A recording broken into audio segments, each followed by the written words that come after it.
ॐ विश्वं दर्पणदृश्यमाननगरी तुल्यन्निजान्तर्गतं पश्यन्नात्मनि मायया बहिरिवोद्भूतं यथा निद्रया यस्साक्षात् कुरुते प्रबोधसमये स्वात्मानमेवाद्वयं तस्मै श्रीगुरुमूर्तये नमः इदं श्रीदक्षिणामूर्तये बीजस्यान्तरिवाङ्कुरो जगदिदं प्राङ्निर्विकल्पं पुनः मायाकल्पितदेशकालकलना वैचित्र्यचित्रीकृतं मायावीव विजृम्भयत्यपि महायोगी वयस्वेच्छया तस्मै श्रीगुरुमूर्तये नमः इदं श्रीदक्षिणामूर्तये तस्मै श्रीगुरुमूर्तये नमः इदं श्रीदक्षिणामूर्तये ॐ सहना भवतु सहनौ भुनक्तु सह वीर्यं करवावहै तेजस्विनावधीतमस्तु मा विद्विषावहै ॐ शान्तिः शान्तिः शान्तिः सदाशिवसमारम्भां शङ्कराचार्यमध्यमाम् अस्मदाचार्यपर्यन्तां वन्दे गुरुपरम्पराम् ॐ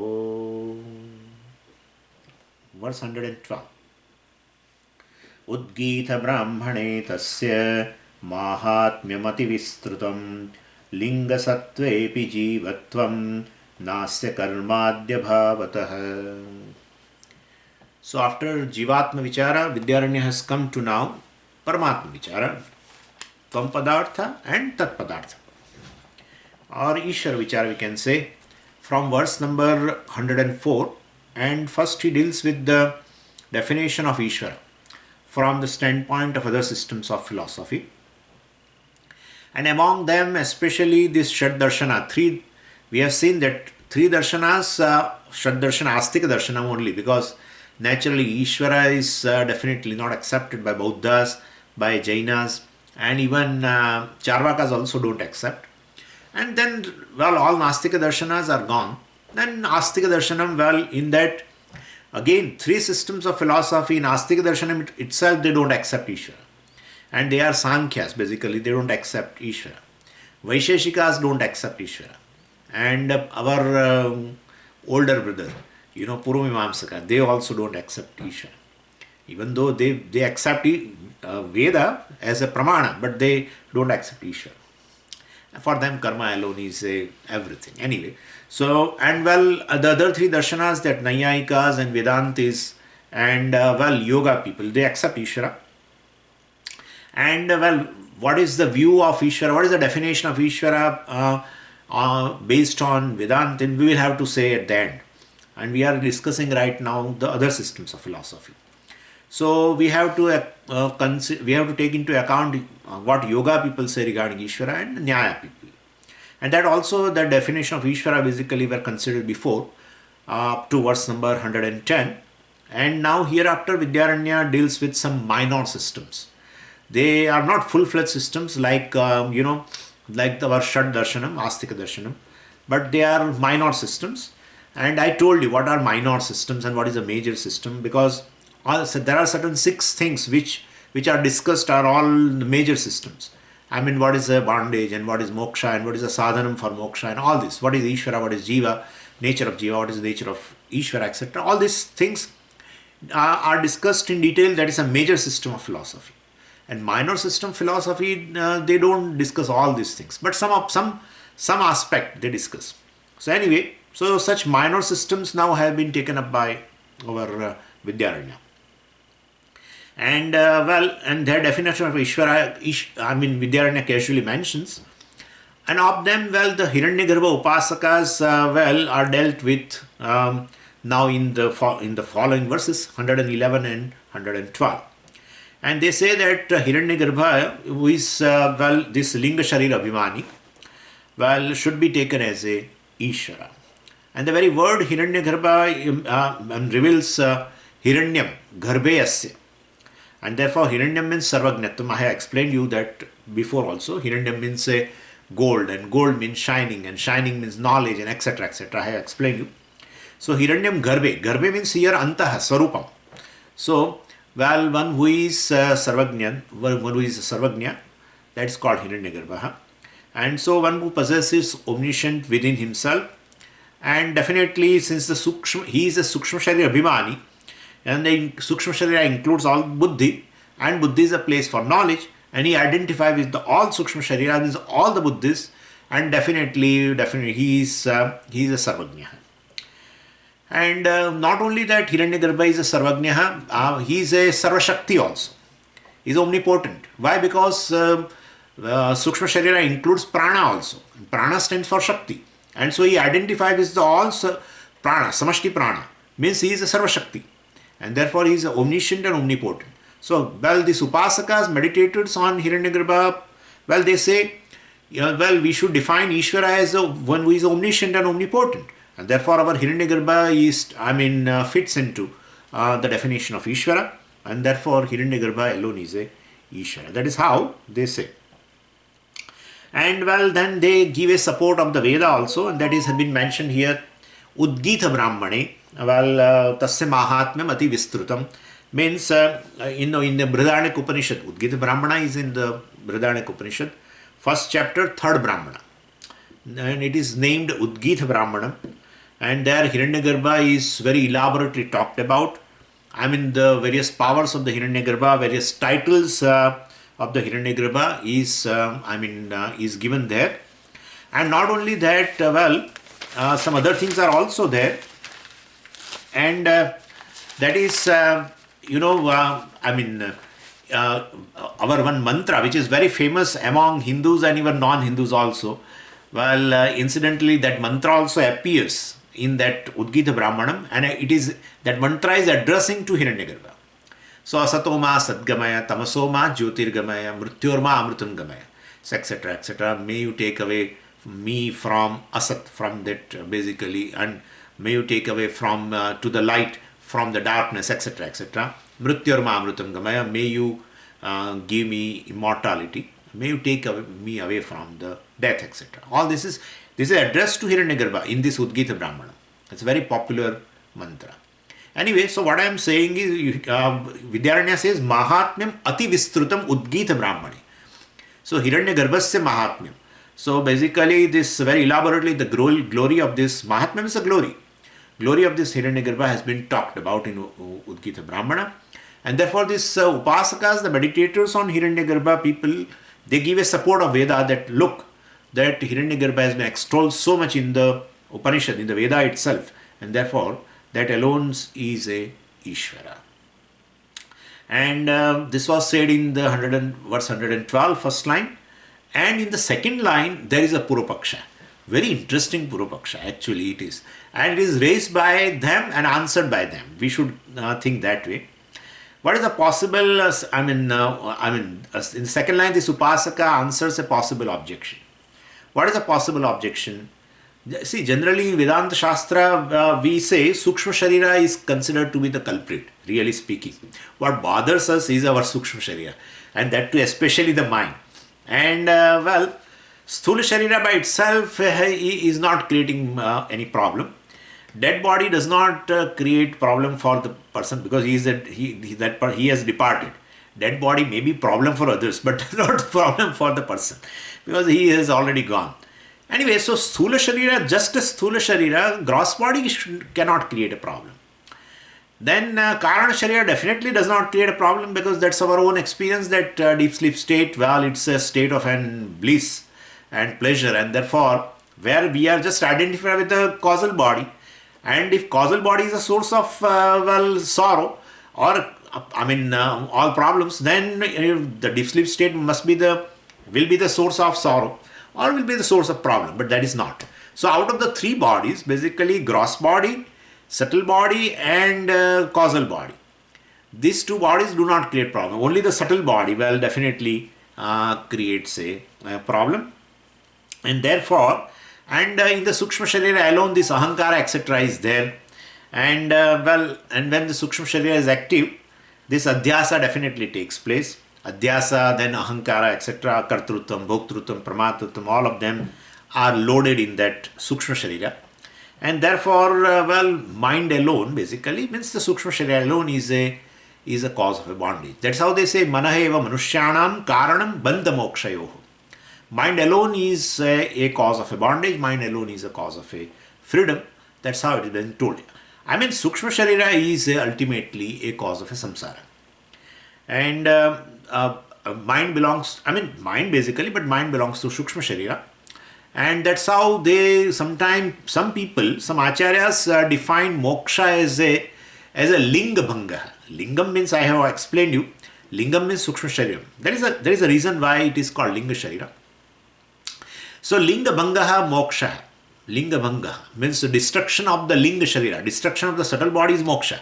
Because subtle body is a cause of the bondage. And therefore, so through Anvaya Vyatireka, you can understand. So whenever the subtle body is there, mind is there, then you have a samsara. When mind is resolved, you don't have a samsara. And therefore, definitely, mind or in general, Sukshma Sharira is a cause of all problems. And who is telling? This Hiranyagarbha Upasaka only is narrating the Purupaksha. He himself becomes Purupakshi and then answers also. So whenever there is a Linga Sharira, active Linga Sharira, and then there is a samsara. When Linga Sharira dissolves into Sushupti, etc., then no samsara. So yatra yatra Linga Shariram, tatra tatra samsara. This is a generalized statement. Yatra yatra Linga Shariram. This is a Vyapti. Invariable concomitance is there. Wherever there is a Linga Shariram, there is a samsara. And now in the previous verse, we said the Hiranyagarbha Upasaka is, Hiranyagarbha is the one who is identified with all Linga Sharira. So Ishvara is the one who is identified with all Linga Sharira. Like you can understand, I have identified with the one body, mind, sense corporeal. Guys, forget about the gross body. But I have identified with my mind, my senses, prana, etc. Right? Same way, Ishvara is the one who has identified with all Linga Shariras. And therefore, if one Linga Sharira is a cause of a bondage for the person, for the conscious being, then Ishvara also is a conscious being and identify with all Linga Shariras. Means he must be Mahasamsari. And therefore, if he is a Mahasamsari, how is he Ishvara? In fact, he is much below than the status of Jiva also. Why are you calling him as a Ishvara? Because identifying with all Linga Sharira, Sukshma Sharira, is definitely is a cause of a big samsara. So it says here, Linga Dehena Sanyutam. So, Linga Dehena Sanyutam. Hiranyagarbha is the one who is a Linga Dehena Sanyutam, means it is who is associated with all Linga Sharira. Here, Linga Dehena means Samashti Linga Dehena Sanyutam. And so he also must fall within the samsara, and then how can you glorify as a Ishvara? So Hiranyagarbha Upasaka, who tells Hiranyagarbha is a Ishvara, creates a doubt in us that Hiranyagarbha being identified with all subtle bodies, he should be Mahasamsari and therefore he should not be glorified as a Ishvara. And he gives the answer also in the second line itself. And so Linga Sattvepi Jivatvam Nasti Na Asya Karmadi Abhavatah. So he gives the answer also. Linga Sattve Api, even though Hiranyagarbha is all associated, Linga Sattva means the existence of Linga Sharira, means associated with all Linga Sharira. And for him, for the Hiranyagarbha, who is associated with all Linga Shariras, will not have any bondage. Why? Because in his Linga Sharira, there are no karmas at all. Basically, even though he identifies with all the Shariras, but he has no karmas. And since he has no karmas, basically, there is no karma phala. And then therefore, there is no sukha dukkham. And therefore, he is free from samsara. And but why karma is not there for him? Even you identified with one Linga Sharira, you are karta, you take yourself as a karta. I am a conscious being, identified with the mind, senses, etc. And I say I am a karta. So if he identifies with all the Linga Shariras, he should be a bigger karta in fact. Karta, bhokta, etc. Then why do you call that even though he identifies with the all Linga Sharira, why he is not a karta? Basically kartrutva bhavat. There is no kartrutva. Why there is no kartrutvam? Because there is ahankara bhavat. Why there is no ahankara? Because there is no adhyasa. Why there is no adhyasa? Because there is no ajnana. Why there is no ajnana? Because Hiranyagarbha, he is a sarvagnya. And therefore, well, he is a Sarvajna, means, well, definitely he is no more ignorant of himself. And therefore, there is no adhyasa, and therefore, there is no ahankara, and therefore, there is no kartrutvam, therefore, there is no karma, therefore, there is no karma phala, and therefore, there is no sukha dukkha, therefore, there is no samsara. Okay? And therefore, this is a whole process. But Swamiji, this we don't understand adhyasa, ahankara, and all this. Simple. See, when consciousness, manifests in the mind, but due to ignorance, because definitely Karana Sharira is there, and therefore due to ignorance, identifies with the mind. That's called adhyasa. And I have told you in the morning itself. And that due to that identification with the mind, we in other language, well, we say it gets reflected in the mind. But ignorance is there, and therefore takes that reflection as himself. And so, well, due to adhyasa, he takes that himself as a just ahankara. I told you in the morning, when consciousness, basically, when that kind of a thing, I feel a distaste. When? That question is not there. When consciousness gets reflected, that is not a point at all. Consciousness is all pervading, and then it is all the time associated with the mind. So that kind of a thing. But for the sake of making you known this process, I am saying like that. When this reflection occurs, that's not proper on my part to say like that. But anyway, so what I am saying is, due to ignorance, well, the consciousness, when gets reflected in the mind and mind becomes conscious, he takes the mind as itself. That's called ahankara. That is ahankara. The conscious mind is called ahankara. Please understand. Don't think too much about it. So, and that, how does a mind becomes conscious? That's adhyasa. That's adhyasa. Mind and consciousness as though become one. That's called conscious mind. And but why they identify with each other? Because of ignorance. Karana Sharira. And therefore, due to Karana Sharira, which is the Upadhi, when the Karana Sharira becomes the Upadhi of the consciousness, the Brahman, well, the Dhyasa takes place with the mind. And it takes itself to be the mind. But mind is a conscious mind now, because consciousness gets reflected into that. And then that is called Ahankara. And when Ahankara is there, then all the things in the mind, all the properties of the mind takes it. This conscious being takes its own, and therefore it takes himself to be a pramata, bhokta, karta, bhokta, etc. Very first thing is pramatrutvam, basically, because of the conscious mind, means basically that conscious mind becomes pramata. So pramatrutvam is the first dhyasa, you can say, after ahankara, and then later, of course, kartrutvam, bhoktrutvam, etc. also will be there.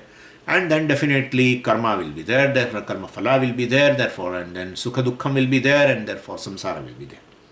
And therefore, such a thing won't be there, because ajnanam itself is not there. Because why? Because he is a Hiranyagarbha. But so what? Hiranyagarbha means we have discussed Hiranyam garbhe asya. Hiranyam is that gold means shining means knowledge. So one who is by nature, he is knowledge. I mean, he is a sarvajna. And therefore, there is no question of ignorance. And therefore, no question of identification. No question of ahankara, kartrutvam, etc., etc. And therefore, this is the way he answers. Who? The meditator, the Hiranyagarbha Upasaka. They are called Hiranyagarbha. The Upasakas who meditate on Ishvara as a one who is available in all the subtle bodies. Well, definitely, I will tell you what is that upasana. I will tell you, perhaps today itself I will tell you how that upasana is done. But anyway, so this particular upasaka raises a doubt that one linga sharira, wherever the linga sharira, there is samsara. And therefore, definitely, this Ishvara, the Hiranyagarbha, basically identifies with the all linga sharira. And therefore, definitely he should not be glorified as the Ishvara, he will be Mahasamsari. But then he answers also, he doesn't have a samsara because he doesn't have a ignorance to begin with. Then there is no question of an identification and ahankara, etc. Anyway, this is the answer we have given. And so he is a free. And so it says here in the shloka, asya means this Hiranyagarbhasya, jivatvam nasti, there is no jivatvam or a samsara, for this Hiranyagarbha. Linga Sattve api, even though he is associated with a Linga Sharira, Sukshma Sharira, and then what is the reason? Karmadi abhavatah, well, basically he is free from karma. Adi padat, you can take everything. Karma is not there. Karma phala, definitely sukha dukkha, etc. also is not there. So, well, he is free from all this, and therefore he doesn't have a samsara. Now let's go to verse number 113. Sthula deham vina linga deho nakvapi drishyate vairajo deha ishotah sarvato mastakadimam. So now comes another minor philosopher who is Virat Upasaka, and he claims Virat alone is a Ishvara and not Hiranyagarbha, because they are fighting. They have a microphone in their hand. We are sitting in one corner and drinking coffee after coffee because we want to keep our mind alert, and therefore we are just drinking coffee and watching. These people are fighting, and well, definitely. So now the person who has established the Hiranyagarbha is a Ishvara. Then there are people who are doing upasana on Virat. They have come and they say, no. Hiranyagarbha cannot be Ishvara, while Virat alone is Ishvara. So the previous two verses, 111 and 12, has established, in that this Upasakas, Hiranyagarbha Upasakas, Hiranyagarbha established that Hiranyagarbha is a Ishvara. And now these two shlokas, 113 and 114, well, the microphone is with the Virat Upasaka, and they are giving some justification. So, and therefore, and if you say you are that Virat is basically Ishvara, not Hiranyagarbha, you have to justify it. And he justifies. What he says, it's a very interesting thing. Very beautiful. He says, this Sukshma Shariram cannot function without the support of a Sthula Shariram. And that is why after death, when the Sukshma Shariram gets, separated from Sthula Shariram, the surviving Sukshma Shariram is called ghost. And therefore, and it cannot, interact with the world. People are there. That this ghost is, I saw the ghost, and, he was trying to, create a fear in me and all that. But basically, they call Preta Shariram. So, even the Preta Shariram also has a certain gross body. Anyway, what I'm saying is, just this Sukshma Shariram, well, cannot interact with the world. And in the Brihadaranyaka Upanishad and in Chandogya Upanishad, there is a description of a Panchagni Vidya, which is very wonderful, just to create a Vairagya for the whole process. If you go through this Panchagni Vidya, if you read it, analyze it properly, then you won't waste a single moment in your life. You will find that how the Jiva gets this particular human body after so many rare possibilities. So many rare possibilities. To get a human birth is just extremely rare. Extremely rare. That has been shown very beautifully. So that the description ultimately, of course, it's in the Upasana section. But still, it creates a vairagyam for every other thing in the life and pursue moksha, etc. Well, anyway, so in that Panchagni Vidya, this has been description that the surviving Sukshma Sharira, or I can say that surviving Jiva, etc., cannot do anything because any interaction requires the medium of a Sthula Sharira. And okay. That is in this life. That is on the earth. What about heavenly experiences? Well, there also it is the same thing. Basically, getting heavenly experiences also, Jiva will have to take a heavenly gross body. And so without that, Swarga, Anubhava, etc., experience of heaven or any other loka will not be possible. And so the Sthula Shariram need not be in this loka only. In various other lokas also, Jiva will definitely have to have this proper, appropriate gross body. And then only pleasure, pain, etc. experiences takes place. And until a new Sthula Sharira comes, either in this world or in some other world, During the transition period, well, definitely during that intermediary, period, Jiva cannot experience pleasure or pain. Even though Jiva has all the instruments to experience pleasure and pain, still it won't have any experience of pleasure and pain. That's how I said our people are taken for a ride. They say, Swamiji, my father has left and he was crying. I saw he was crying that because we did not fulfill this rituals, etc. And we did not offer these things to them, and then so he was crying. I saw him. That's not possible. That's not possible. You can't interact. You are in a gross body and you can't interact with a jiva who is just a subtle body. It's impossible to interact with it. And therefore, unless that sukshma sharira or that jiva, why sukshma sharira is jiva? Yeah, sukshma sharira is jiva. I have already told you before also. So whenever I say sukshma sharira, means you have to take it as a jiva. Why? You may say anything, we won't accept you. That's a different thing. Sukshma sharira is a medium. Wherever the medium reflection will be there. So Chidabhasa will be there. So even though I won't say anything, even though I say in future also, if I just say Sukshma Sharira, you have to understand it is Jiva. If I say Sukshma Sharira leaves this body, and if I won't utter a word that Jiva leaves the body, well, you should not think that Jiva remains in the gross body and only gross subtle body lives. Wherever the subtle body is, reflection is. And subtle body will be there. It will be there. Compared to the gross body, it has a longer life. And consciousness is all pervading. And Sukshma Sharira is very capable of getting reflection of this consciousness. And so Chidabhasa will be all the time will be there with the subtle body.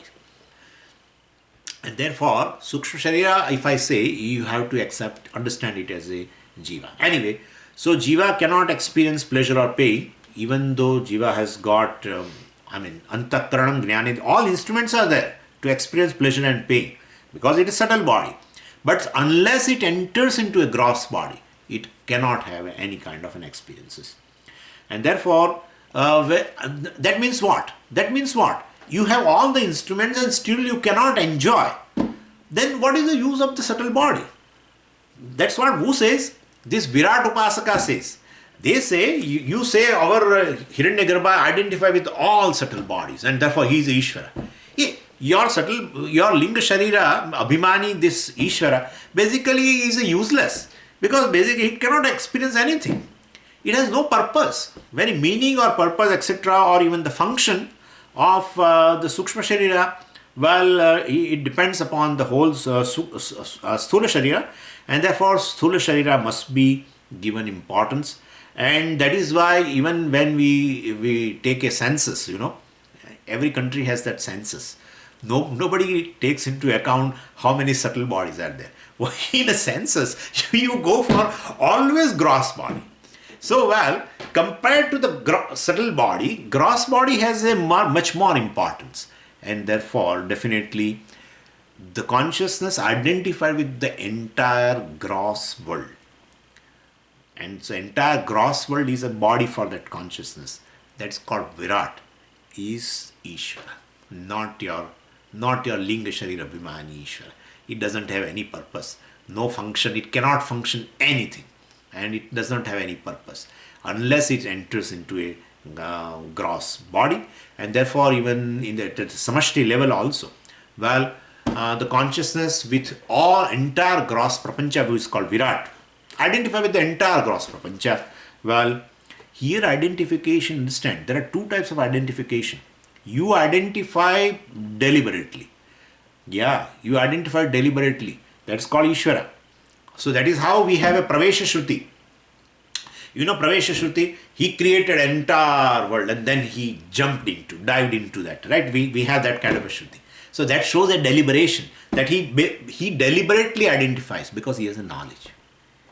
Like a Jnani identifies deliberately because he is doing Vyavara. And his Sthita Prajna is not sitting somewhere in the jungle or in the Himalayas. He is in the world. And so deliberately identifies with this gross body, subtle body, etc. Because he has a knowledge that he is free from all the three bodies. Or he is free from all these panchakoshas basically. And still, while doing Vyavahara, definitely, he identifies. Same way Ishvara does.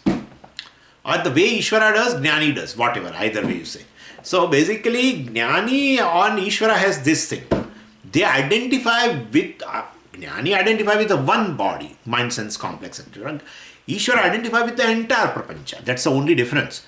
But ultimately, identification means ignorance. Don't think that way. You can, well, definitely identify differently also. I mean, with the knowledge, you can identify. That is how, just as an actor identifies with a role, same way. Knowing actor, what is his own nature, what he is basically, that with that clarity he identifies with the role. Same way here, while Ishvara identifies, he is a Sarvagnya, he knows himself that he is Brahman, etc., and still he identifies. Anyway, so ultimately between, Sukshma Sharira and this Sthula Sharira is much more important. And therefore, when this has come, one more question we have to resolve, and it's a very confusing question. And most of the in satsangas will have that question. If jivas are always the same in number, then how do you explain that population explosion? That's how it is. Very standard question. And so we say, even though jivas are same in number, yeah, jivas are same in number. Jivas are not created. I mean, jivas population increases. No, it is not possible. Jivas are anadi. And one who is anadi means he is not created. And therefore, whatever the number of jivas are there, they are there. They are always same. Please understand this. If you say, no, Swamiji, jiva also basically are created. If jiva is created, then definitely the Karana Sharira has to be created first as a Upadhi. Right? And Karana Sharira being Karanam, it is not creation. Karyam is created. Karan can not be created. So basically, that's an understandable thing. I hope so. Karanam is the one which is not created. Karyam is called creation. Anyway, and therefore Karana Shariras are whatever number are there, and consciousness identify with those Karana Shariras which we call Jiva are also definitely, they are certain in number. And then if they are certain in number, then why there is a population explosion in India and China and other places? We find suddenly many jivas, not only in the human beings, in other insects and all, you will find there is an explosion of the population. So, how to explain that? Well, we basically are taking Sukshma Sharira Pradhana Jiva, and we are taking only Sthula Sharira to basically count the population. Okay, so jivas are basically Sukshma Sharira Pradhana. And when you count the population, I just told you the census, there you take Sthula Sharira as a Pradhana. So when the population explosion, etc., explodes, means basically some Sukshma Sharira from some other loka, from some other Sharira, definitely leave those bodies and enter into another type of body. Or from some other loka, they have entered into this loka, etc. But basically the total number of jivas remain the same. Even if you find some other answer, no, jivas definitely are increasing day by day. If you find that answer and if you have some logic, please let me know. But basically this is my logic. Jivas cannot increase. Jiva is anadi. Consciousness identified with the causal body, etc. is anadi. And therefore, what is anadi is not created. And causal bodies are not created. Number of causal bodies are certain. And therefore, consciousness identified with those subtle bodies, causal bodies are also certain. So jivas are basically a finite in number, I won't say, are certain in number, I will say. Finite, I won't say, certain in number, whatever the number. And so basically, from one sharira, from one gross body, they go to other gross body. So sometimes you find an explosion. It's not an explosion of the jiva, it's an explosion of the gross bodies. Because you are able to count gross bodies, not subtle bodies. And therefore, and all these gross bodies are basically recycled, and therefore this is how the Srishti takes place. And therefore, this is a question. Many people have that botheration. Rather than the botheration of how I am Brahman, that botheration they don't have. This botheration they have. Why explosion? Why a certain population explosion, etc. And suddenly how jivas have, have increased, etc. Anyway, this is by the way.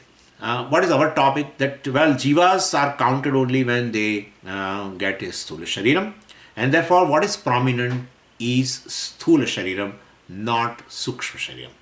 And therefore Hiranyagarbha himself can function only when there is a samashti sthula shariram, sthula prapancha, gross world, and therefore, which is called Virat, and therefore Virat alone makes Hiranyagarbha meaningful, and therefore Virat is a Ishvara and not Hiranyagarbha is Ishvara. Who is telling this Upasaka?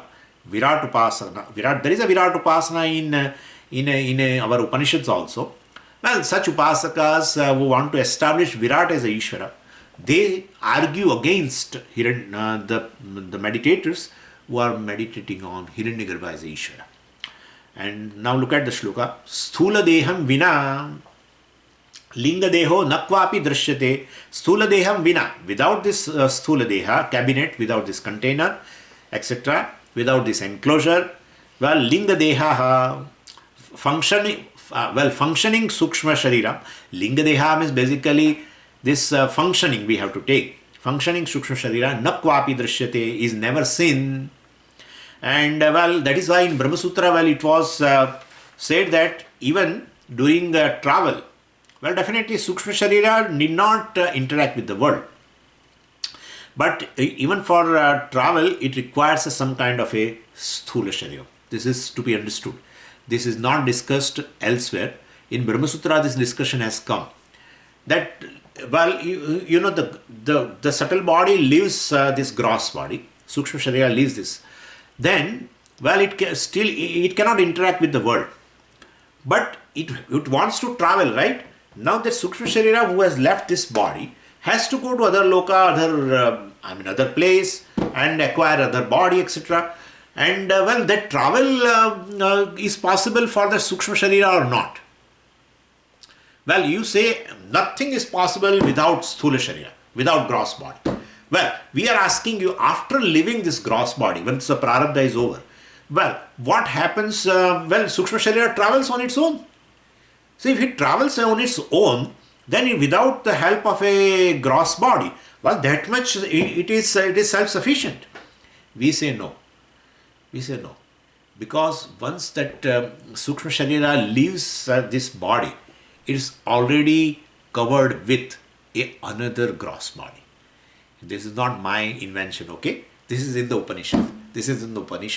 And it is covered with they say when the gross body is put in that fire, right? The dead body is put in the fire, the Agni Devata gives another gross body, which is very, very rudimentary. Very, very rudimentary gross body is given to that subtle body or jiva, and with that it travels. And in Panchagni Vidya, that's a discussion. That particular rudimentary gross body takes the shape of a very fine gross body ultimately. So basically, it goes with it covers. The jiva or Sukshma Sharira is covered with this gross body, which is in a rudimentary form.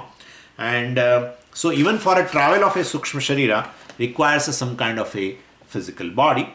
And this is very elaborately discussed in Brahma Sutra. And Brahma Sutra discusses means definitely it has a basis in Upanishad. Because what Brahma Sutra discusses is the Upanishad mantras only. Anyway, but where is it discussed? We want to see. I am giving you the number. Tadantara Pratipatti Adhikaranam is there. It is in the 3rd chapter, 1st pada and 1st sutra itself. Or the 1st Adhikaranam.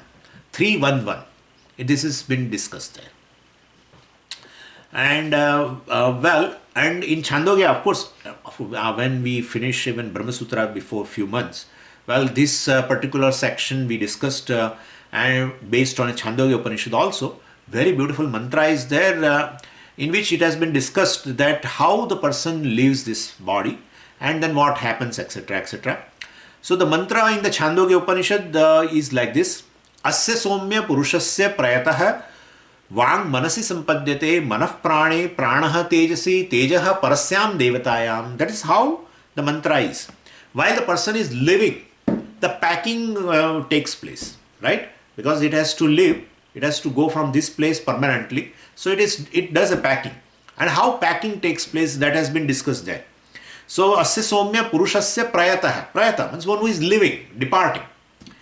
Vang manasi sampadyate, this etc. The senses well resolve into the mind, and mind into prana, and pranaha tejasi. And prana resolves into agni, fire. How? This looks very, very odd actually. Elements are basically here. Why it has to be told like this? So that Tejasi basically indicates a new gross body. Tejaha means a fire. Fire means an element. Means a new and elements means here all the five elements. It's Upalakshana. And so it has been interpreted. This mantra, while discussing in Brahma Sutra, this has been interpreted like this, that Tejaha means a new gross body, that rudimentary gross body. So all the senses resolve into mind, mind into prana, and prana resolves into this new gross body. Means the entire subtle body is covered with a new gross body, which is very, very rudimentary, in a rudimentary form. And then Tejaha Parasyam Devatayam, etc.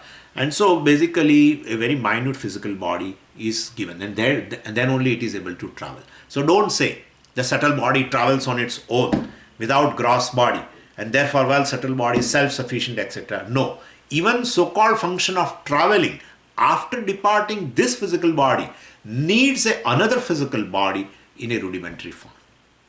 And therefore linga dehaha kwapi na drishyate. Kwapi means what? At any time, at any place, it is not sin. What? Shukshma Sharira or Linga Deha is not sin, and without doing activity without Sthula Sharira.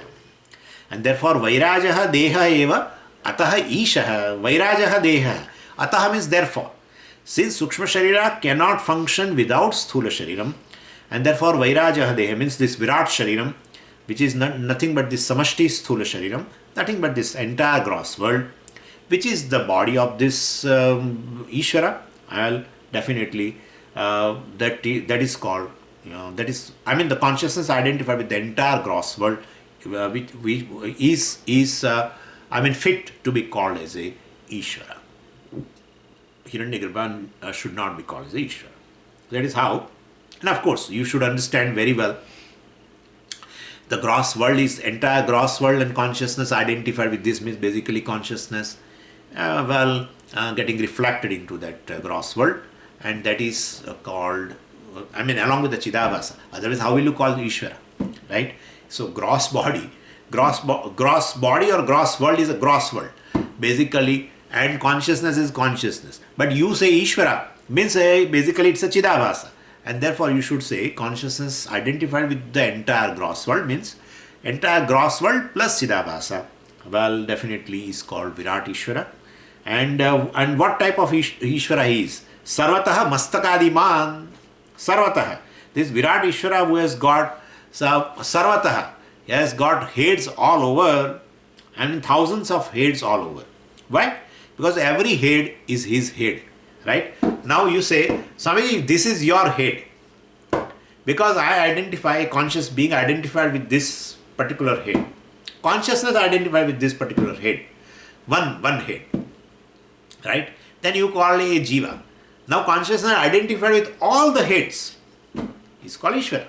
He's called Virat. So consciousness identified with the all the heads. Here it is told, Sarvataha Mastakadiman.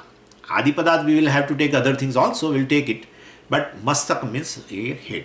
So basically Virat has got, basically all the heads belong to him. So one head belongs to me, to the Jiva, while definitely all the heads belong to Ishvara. This is called Virat Purush. Anyway, and that is how in Purusha Suktam you know very well. Sahasra Shirsha Purusha. Sahasraksha Sahasrapad Sabhumim Vishwato Vrutva, etc. etc. Sahasra Shirsha. Shirsham means a head. Sahasra Shirsha Purusha. And that's a very funny thing there. Sahasram is 1,000. So basically Sahasra Shirsha Purusha, this Virat Purusha is having 1,000 heads. That's fine. If you Sahasra, if you translate it as 1,000, there will be a problem. Because the next part of the mantra will be Sahasra Shirsha Purusha Sahasraksha and Sahasrapad. Aksha means eyes. Now if 1,000 heads are there, how many eyes should be there? You know very well. I need not say anything, right? But then that Purusha Suktam says the 1,000 heads and 1,000 eyes and then 1,000 legs. It is not possible, sir. If 1,000 heads are there, 2,000 eyes and 2,000 legs should be there. So well, then that Sahasra it cannot be translated as 1,000. Okay? It cannot be translated as 1,000. So the people who translate as 1,000, they are the most foolish people in this world. Well, because the Sahasraksha and Sahasrapad. Pad means the legs. Well, maybe Ishvara has one leg and all the bodies with one leg and one eye. Well, it's dangerous to see even with one eye and one leg. I mean, he is no more worshipable. It's a wrong thing. So basically, Sahasra means innumerable. Innumerable. Because the entire gross prapancha, he identified with all gross bodies. All. All means all. And therefore, definitely, that is called, even a consciousness identified with one gross body is Jiva. Consciousness are identified with the entire gross prapancha. And that entire gross prapancha is a body for that Ishvara. It's a wonderful thing, I tell you. This Virat Purusha, description of the Virat Purusha, it is there in all the Dhyana shlokas. Either you see Vishnu Sahasranama where the description of Vishnu will be there. There the description will be in form of a Vishwarupa. I mean Virat Purusha. Vishwarupa and Virat Purusha is one and the same thing. Anyway, so this is how so many heads and so many padas, and well, we have to and the one who basically who is a upasaka. Let me tell you now this before I forget. This upasaka on the Virat, what does he do? Swamiji, how does he visualize Virat Purusha? Suppose he is meditating on Ishvara. How does he visualize Virat Purusha? Because whatever he visualizes will be limited, right? Whatever he visualizes, he may be visualizing a Ishvara with one body and 10 heads and 20 hands and some 20 legs and 20 eyes, etc. Still, this is very dangerous to, visualize that way. It doesn't look good also. Then how he meditates on Virat Purusha? We would like to know, because we want to do that upasana. Okay. See, this upasaka, he does upasana with an open eye. Whenever he comes across anybody, he says it is Ishvara's head, Ishvara's eyes, and it is Ishvara's legs, and it is Ishvara's hands, it is Ishvara's stomach. He says like that. That is how a Virat Upasana is basically an open eye Upasana. Wherever and whatever, and any living being comes in front of him, and then he immediately says, this is Ishvara's head, Ishvara's eyes, etc., etc. Anyway, anywhere he sees it, he sees anywhere, he sees it as a Bhagwan's limbs, etc. So all the heads seen everywhere is Bhagwan's head. Similarly, all legs everywhere is Bhagwan's legs, etc. And that's how this Virat Upasaka has no more, basically, he is not looking upon in the creation any jiva. It's an amazing thing. It's really amazing. So he says, like suppose he sees a person. For us it is a person, a jiva, individual. He is walking. Now he is doing a Virat Upasana means what? So legs are him, and legs are of Ishvara, hands are of Ishvara, eyes are of Ishvara, head of Ishvara means what? Means what? He says Ishvara is walking, Ishvara is seeing. And whoever is seeing, he doesn't say that individual is seeing. He says Ishvara is seeing, Ishvara is walking, Ishvara is talking, etc. It's a very, very wonderful thing. Ultimately, the Jivatvam has gone. And once that body is resolved, once his body, the Prarabdha is over, he basically becomes Virat. Whatever you do upasana, that's called Tatkratu Nyaya. Whatever you meditate upon, so you become. That's called Tatkratu Nyaya. That's a very beautiful discussion in Brahma Sutra also. So, since you identified doing meditation with the Virat, after dropping, because naturally you are identified with this body because of the Prarabdha, you have association with one body. Once the Prarabdha is over, exhausted, no more connection with this body, then basically you identified with the Virat. That is what Bhagavan said in 8th chapter. You know, that whatever yam yam vapi smaran bhavam tyajityante kalevaram tam tameva iti kaunteya sada tad bhava bhavita. So when you leave this body, whatever bhavana you have, whatever you have meditated, that will be your bhavana at the end, and definitely that person will become that. And so it is a wonderful thing. Virat Upasana is a just wonderful thing. Don't think he is visualizing in the mind, closing the eyes, some Ishvara with certain legs and hands and etc. It's very, very limited. This is an open eye Upasana. Anyway, 140. सहस्रशीर्षेत्येवं च विश्वतश्चक्षुरित्यपि श्रुतमित्याहुरनिशं विश्वरूपस्य चिन्तकाः. Now, I told you 113 and 114, well, Virat Upasakas is trying to establish that Virat is the Ishvara. And so 113, he refuted this Hiranyagarbha Upasakas and told that, well, Hiranyagarbha cannot be Ishvara. And now, well, why Virat alone is Ishvara? He is giving a Shruti support. Everyone has to give. Right now, the discussion who are there around the table here, all are Astikas. And so they will have to give some support of the Shruti in order to establish their own opinion regarding Ishvara. And so he is also giving now. Virat Upasakas also, called Vairajas, well, they are also giving Ishruti support. What they say, that Sahasra Shirsha Purusha, that you know very well. This Purusha Sukta mantra, well, and they have given the number also. It's a Rigveda 1:10:19. Of course, this, it is most popular prayer, very well, and which occurs originally in Rigveda, and then it occurs in a Yajurveda also, it occurs in a Samaveda also. And this is one Sahasra Shirsha Purusha. This Virat Purusha is having a thousands and thousands of innumerable heads.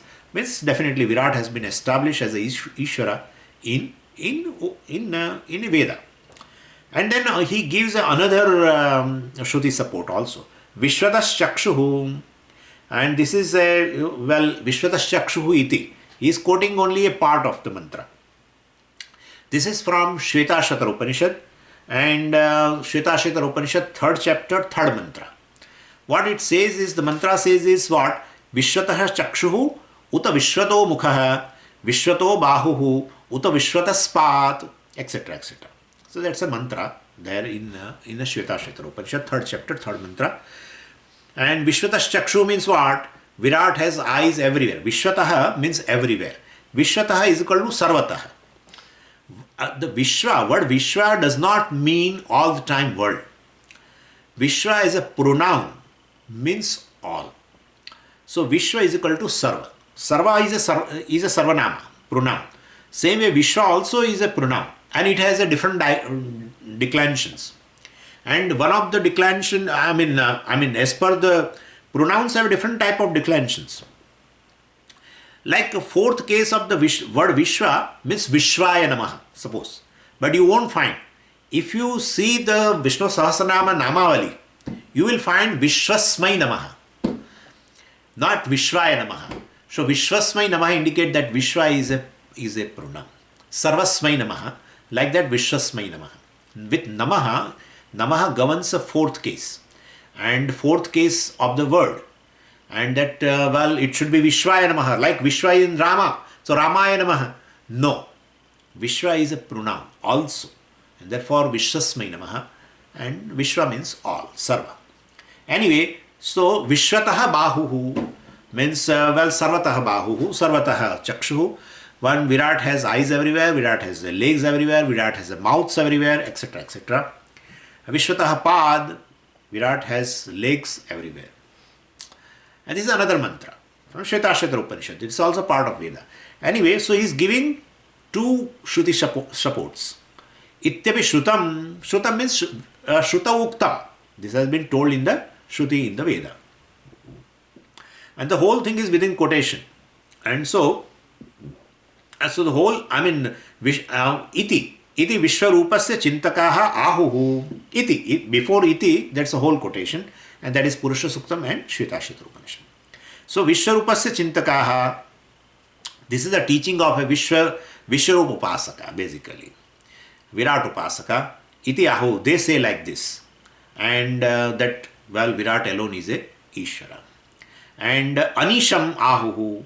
So Anisham Chintakaha or Anisham Ahuhu. Anisham means constantly. So Anisham can be connected either with a Chintakaha, Upasakaha, or it can be connected with Ahuhu. So, well, we can take here Anisham Chintakaha means this the meditator, regular meditators or constant meditators on Virat. They say that Virat alone is a Ishvara. Or you can connect Anisham with the Ahuhu also. That means repeatedly they declare. Ahuhu means declare, say, and Anisham means constantly, repeatedly. So either way you can take. It has an adverbial force. Anisham has an adverbial force. So because if you connect it with the Ahuhu is a verb. So this will be an adverb. Constantly tells, repeatedly tells, like that. So this is just a way either way you can connect. Okay, so this is now Virat Upasakas have established that Virat alone is a Ishvara. Consciousness identified with the entire universe, gross universe, well, definitely is Ishvara. And it identifies with the gross universe means definitely you can understand. It has identified with the subtle also, because subtle is right there, right? You are seeing this gross body right now, but definitely a subtle body also is there. So when I say I identify with the gross body, definitely I identify with the subtle body also. So you have to take it. And definitely then Virat alone is a Ishvara because Hiranyagarbha is just identified with the entire subtle world, subtle prapancha. But Virat is the one who has identified even not only with the subtle world, entire subtle world, but with the gross world also. After grossification, while he identifies with the entire gross world also. Now let's go to verse number 115. Sarvatah panipadatve krumyaderapि cheshata tataschaturmukho devah evesho netarah puman. So with the previous verse, Virat Upasaka's opinion is over. Now this in verse, these two verses, 115 and 116, another minor philosopher comes and he says, well, Chaturmukha Brahma, he is a Chaturmukha Brahma Upasaka. Means he is a Upasaka of Brahmaji. And he says, well, I am hearing both of you. Hiranyagarbha's Upasaka, I was hearing him also, and I was hearing you also as Virat Upasaka.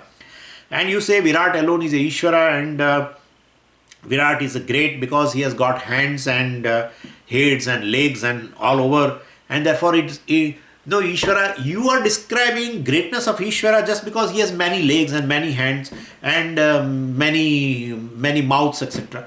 Yeah, but then in creation we find that centipede also has many legs, right? It has many legs. So will you call centipede as a Ishvara or what? And therefore, well, this is not a proper way of saying to establish Ishvara. This your definition of Ishvara is not proper. One who has many legs and many hands and all that is Ishvara.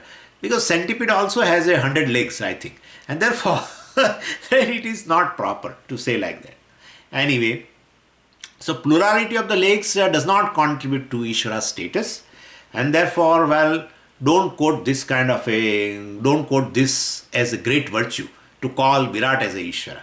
Well, Sarvatah Panipadastve Ishvarasya Hetuhu, if plurality of the legs or hands, well, is the condition for Ishvara status, then Krumyadehe api bhavati. Well, Krumyade, Krumi means this centipede, etc. So, well, then the tragedy will be even the centipede with many legs will become Ishvara. And so, and that's how, like the children, they tell this joke that Mr. and Mrs. Centipede wanted to go out one day and wanted to go for a walk or something. And and then Mr. Centipede was ready. This is generally happening.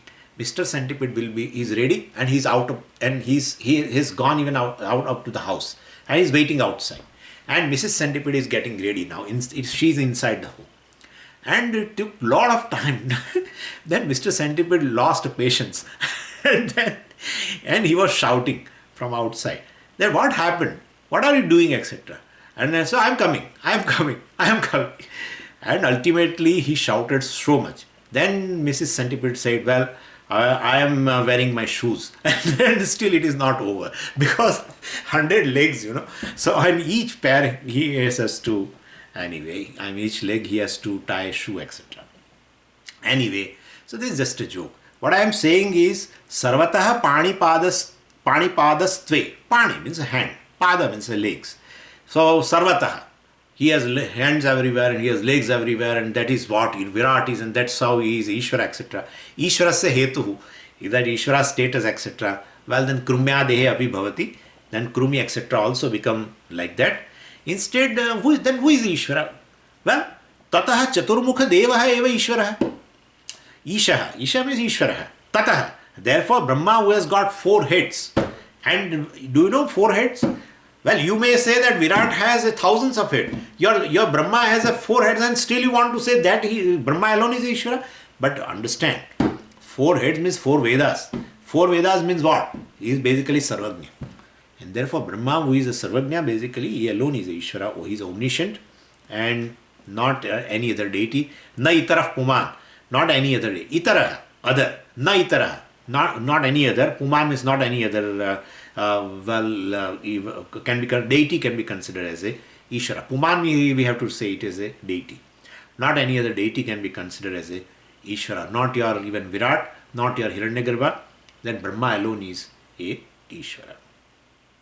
And now he has to give a Shruti support. So in verse number 116, he is giving a support. How Brahma alone is called Ishvara in the Veda. Let's read that.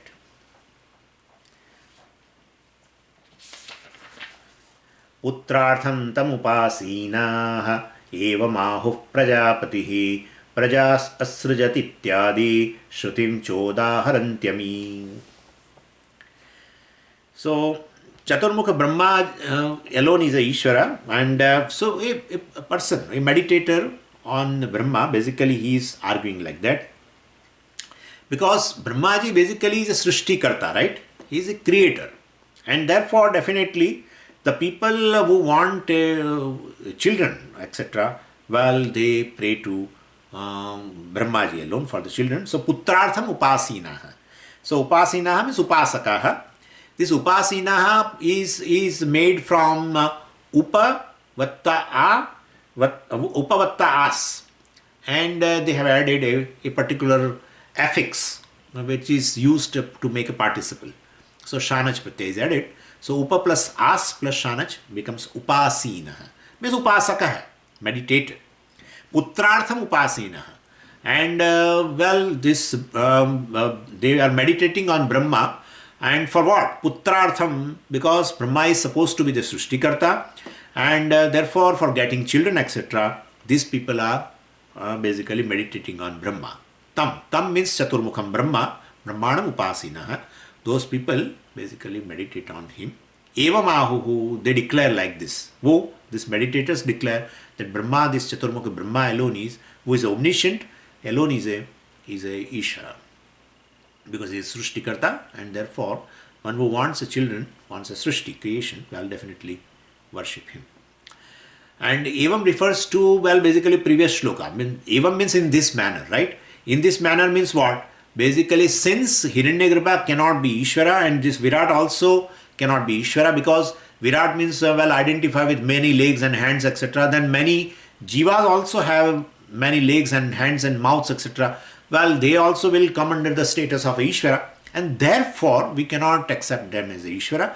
And that is how we are saying that Brahma alone is a Ishvara. So, Evam means refers to, in this manner means, since these two cannot be Ishvara, Hiranyagarbha and Virat cannot be Ishvara, while Chaturmukha Brahma alone is a Ishvara. That is how here Evam word is used. Evam ahuhu. And Ami Shrutim cha udaharanti. Ami Shrutim. So, Ami means basically those. They quote this Shruti Vakya also. And what is the Shruti Vakya? Prajapatihi praja asrujata. Well, Prajapati is there in the first line, and Prajaha Asrujata is in the second line. You have to connect. That is a quotation from the Veda. That is not in Upanishad anywhere. This is there in the Taittiriya Shakha of a Krishna Yajurveda. That is where it has been told that Prajapatihi Prajaha Asrujata. Well, Brahma alone created all the living beings, and therefore Brahma is a creator, and Ishvara should be the creator, and therefore Brahma is a creator, and the Brahma is a Ishvara. So he deserves to be the Lord of the universe because he definitely created the universe. So Ityadi Shrutim Ami Udaharanti. Udaharanti means they quote. And Ami means actually those. If that is been formed from the word others, masculine. And it's a Prathama Vibhakti Bahuvachanam, Ami. But anyway, so basically we can take it this Shruti or those Shrutis they quote. And one of that is this Prajapatihi Praja Asrujata. And so this is how we have many Vadas. Someone says Brahmaji is the creator, and so Brahmaji is Ishvara. Somebody says Hiranyagarbha is Ishvara. Somebody says Virat is Ishvara. And now Shivji also is left over, right? And so we'll take into account Shivji also. And then now Shiva Upasaka, Shaivas basically, will come.